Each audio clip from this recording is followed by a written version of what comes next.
तीन तस्वीरों को अभी आप तक हम रख रहे हैं। नौकरी की जंग है, आज बिहार बंद है, जहानाबाद में हिंसा, भीड़ ने बस फूंक दी और आग लगा दी ट्रक में, ट्रक जलकर खाक, आज बिहार बंद। ये तीन तस्वीरें लगातार इस मामले में अगर बात करें तो उग्र प्रदर्शन जारी है। छात्रों को समझना होगा कि उनको विरोध प्रकट करने का हक तो है, लेकिन शांतिपूर्वक अपनी बात को रखें। देश की संपत्ति के साथ राष्ट्रीय संपत्ति को नुकसान पहुंचाने से बात नहीं बनेगी। इसमें सिर्फ आपका और हमारा नुकसान है और देश का नुकसान है।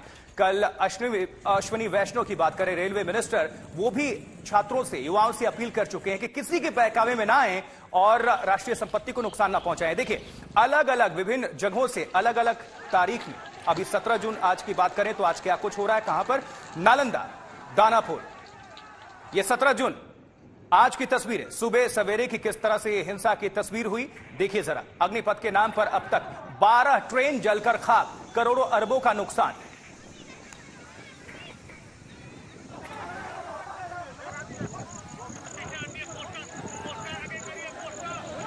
तो देखिए, ये 12 तस्वीरें 12 कैमरों के जरिए आप सभी तक हम साझा कर रहे हैं। अब वक्त है अपडेट हासिल करने का। हम सीधा रुख करते हैं बिहार का, क्योंकि सबसे ज्यादा नुकसान अभी बिहार में ही हुआ है। पिछले 3 दिनों के अंदर कितनी रेलगाड़ियों को आग के हवाले कर दिया गया, बोगियों में आग लगा दी गई, बहुत मुसाफिरों को परेशान होना पड़ा। क्योंकि देखिए, रेलवे में अगर कई सारी अगर बातें करें तो इसमें कई सारी ट्रेन रद्द हैं, कुछ आंशिक तौर पर, कुछ स्थायी तौर पर, और कुछ रेलगाड़ियां देरी से चल रही हैं। सुजीत झा का हम रुख करेंगे, बिहार से हमारे सहयोगी, हमारे संवाददाता जुड़ रहे हैं।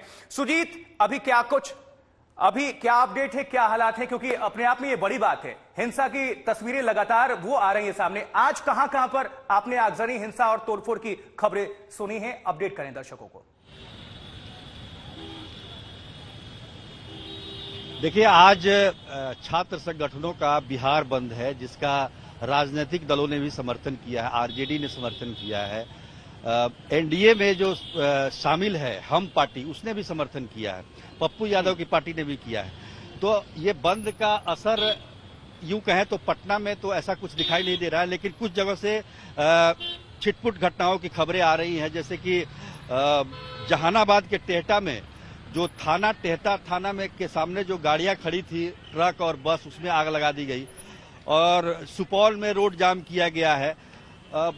बहुत जगह छिटपुट ऐसी घटनाएं हुई हैं, लेकिन जिस तरह की व्यापक हिंसा कल हुई थी और जिस तरह से रेलवे को नुकसान पहुंचाया गया था, उस तरीके का अभी तक नहीं आया है। और सबसे बड़ी बात क्या है कि कल जो नुकसान हुआ, उसको अगर देखा जाए तो कहीं ना कहीं प्रशासन की तरफ से जो ढिलाई थी, प्रशासन ने जो सख्ती नहीं पेश की, उसकी वजह से जो घटनाएं घटी, आज उस चूक को पूरा करने की कोशिश की जा रही है। सुजीत, जिस तरह से हमने देखा कि उत्तर प्रदेश में भी हिंसा, आगजनी, तोड़फोड़ हुई, यहां पर गिरफ्तारियों का दौर भी शुरू हो चुका है और 250 से उपद्रवियों को गिरफ्तार किया जा चुका है। क्या बिहार से भी कुछ गिरफ्तारियां हुई हैं, ऐसी कोई सूचना है?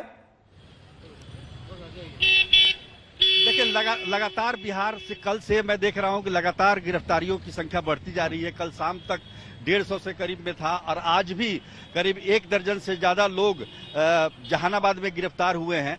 तो गिरफ्तारियां भी हो रही हैं। कई शहरों में 144 लागू कर दिया गया है ताकि किसी तरह का बवाल न हो। और इस सब को रोकने के लिए अब प्रशासन एक तरह से हम कह सकते हैं कि नींद से जागा है। पिछले 3 दिन तक, आज चौथा दिन है, ये 3 दिनों से लगातार हिंसा हो रही थी और सबसे ज्यादा नुकसान जो हो रहा था वो रेलवे को हो रहा था। दानापुर रेल मंडल के जो डीआरएम है प्रभात कुमार, उन्होंने कल बताया कि 226 करोड़ का नुकसान अकेले दानापुर रेल मंडल में हुआ है। 60 से ज्यादा बोगियां जला दी गई, 7 इंजन जला दिए गए। तो और इसके साथ ही सबसे बड़ी बात कि केवल रेलवे का नहीं, जो आम पब्लिक है उसका भी काफी नुकसान कल किया गया और गाड़ियां जला दी गई, दुकानें लूट ली गई, बहुत सारी चीजें हुई। जैसा लग रहा था कि जैसे कानून व्यवस्था की कोई चीज ही नहीं है। लेकिन आज स्थिति अलग है और हर जगह पुलिस तैनात है। 10 कंपनी जो पारामिलिट्री की है वो पूरे बिहार में तैनात की गई है। सबसे बड़ी बात कि बीजेपी के नेताओं पर हमला हुआ है यहाँ पर।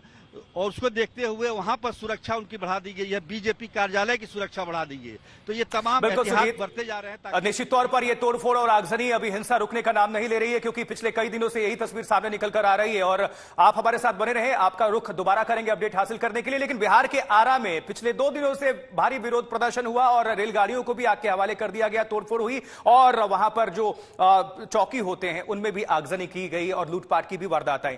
किस तरह से आरा में हिंसा हुई आपको हम दिखाते हैं। हमारे सहयोगी, हमारे संवाददाता रोहित सिंह की एक रिपोर्ट आप सभी तक हम पहुंचा रहे हैं, आप नजर डालें। अग्निपथ आंदोलन को लेकर पिछले 3 दिनों से बिहार जल रहा है और आज बिहार बंद का आह्वान कई छात्र संगठनों ने किया है, जिसको आरजेडी और हिंदुस्तानी अवाम मोर्चा ने समर्थन भी दिया है। और इस वक्त हम मौजूद हैं आरा में, जो कि बिहार में जो आंदोलन है उसका केंद्र बिंदु बना हुआ है। कई सारी ट्रेनें यहाँ जलाई गई हैं और जिसको लेकर जबरदस्त जो है हिंसा आरा में देखने को मिली है। और आज बिहार बंद को देखते हुए यहाँ पर प्रशासन ने आज मुस्तैदी दिखाई है और जमीन पर हम देख रहे हैं ज्यादा संख्या में पुलिस बल जो है वो लगाए गए हैं और प्रशासन के आला अधिकारी लगातार मॉनिटरिंग कर रहे हैं पूरे इलाके की। इस वक्त हम आरा रेलवे स्टेशन पर हैं। यहीं पर जबरदस्त पत्थरबाजी जो है वो देखने को पिछले 2 दिनों से मिली थी, जब उपद्रवियों ने हमला बोल दिया था रेलवे स्टेशन पर और भारी जो है उत्पात यहाँ पर मचाया था। तो इसको लेकर प्रशासन आज यहाँ पर मौजूद है और हमारे साथ एसडीएम साहब है यहाँ, ज्योति जी से उनसे बात कर लेते हैं। एसडीएम साहब, आज कैसे हालात हैं, आप लोगों ने क्या तैयारी की हुई है? हम लोग सभी जगह पे हम लोग फोर्स और मजिस्ट्रेट डिप्यूट किए हुए हैं, जितने भी हमारे स्टेशन हैं प्लस जितने भी चौक चौराहे हैं सभी जगहों पे। और हम लोग लगातार गश्ती पे हैं। 5 बजे भोर से ही डीएम साहब, एसपी साहब और हम लोग लगातार गश्त कर रहे हैं। सभी जगह मजिस्ट्रेट फोर्स की प्रतिनियुक्ति भी की गई है। लोगों से यही अपील की जा रही है कि ये परिसंपत्ति आपकी है, आप अगर आपको प्रोटेस्ट करना है तो शांतिपूर्ण तरीके से करें। कृपया इन संपत्ति को किसी भी तरह का कोई नुकसान नहीं पहुंचाएं, कोई वायलेंस का रास्ता आप अख्तियार नहीं करें। इंटरनेट सेवा को लेकर क्या है यहाँ पे? इंटरनेट तो बंद है, जैसा कि आप लोगों को पहले भी मालूम है। इसके अलावा जो नॉर्मल कॉल्स हैं वो चालू हैं। आज जो है जबरदस्त तैयारी जो है प्रशासन की तरफ से की गई है। हालांकि पिछले 3 दिनों में जो है उतने ज्यादा पुलिस बल जो है वो जमीन पर जो है ग्राउंड पर नजर नहीं आ रहे थे, लेकिन जिस तरीके से भारी हिंसा जो है खासकर आरा में देखने को मिली है, उसके बाद आज बिहार बंद के मद्देनजर आरा में जबरदस्त सुरक्षा व्यवस्था जो है उसको यहाँ किया गया है, ताकि आज कोई भी उपद्रवी जो है कुछ ऐसी घटना को अंजाम ना दे पाए, जैसा कि हम पिछले 3 दिनों से लगातार देखते चले आ रहे हैं।